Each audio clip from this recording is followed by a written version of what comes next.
আসসালামু আলাইকুম ভাই নকল ও বর্তমানে আরেকটা ভিডিও লইয়া আইছি আপনারা কিন্তু চিন্তা শুনকা শুনিয়া আপনারা কিন্তু মতামত জানাইবা কারণ কিটা জানুনি কারণ হইছে মানে ওই যে আমরা মুসলমানের কয়েকটা কুলাঙ্গার আর কি ও কুলাঙ্গার কয়েকটা আর কি গিয়া দমকি দিছেন বেটিরে গিয়া ও চিন্তা করকা যে অগুনতে কিলা দমকি দিতরা অগুন্তর উচিত বিচার হইতে লাগে বুঝাই প্রশাসনে বালা ঠিকছে টুকাইয়া তারা বাখুরিয়া জেলত প্রেরণ করতে লাগে ভিডিওটা কমপ্লিট হয়ে যাবে আপনারা তো সবাই জানেন আমাগো লামডিং যে ঘটনাটার পরে আমরা থানাতে এফআইআর করি কেস করার পর কালকে দুপুর আমগো ঘরে হঠাৎ উদালির থেকে একটা টিম গেছে 6 জনের যাওয়ার পর তারা নিজে আমসু টিম বিল্লা কইছে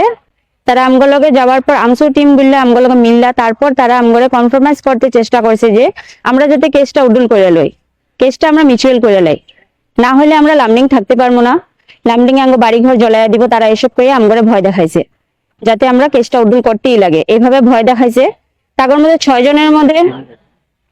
জনের মধ্যে তারা একজন ছিল ইকবাল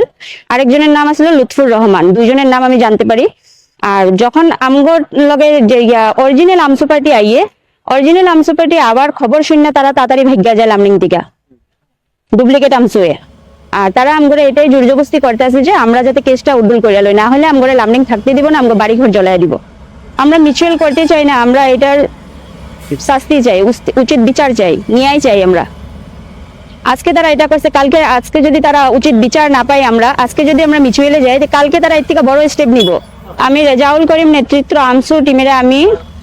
রিকোয়েস্ট করতেছি যে আমগো এই ব্যাপারটা তারা দেখা দেয় আর আমগরে উচিত ন্যায় বিচার দেয়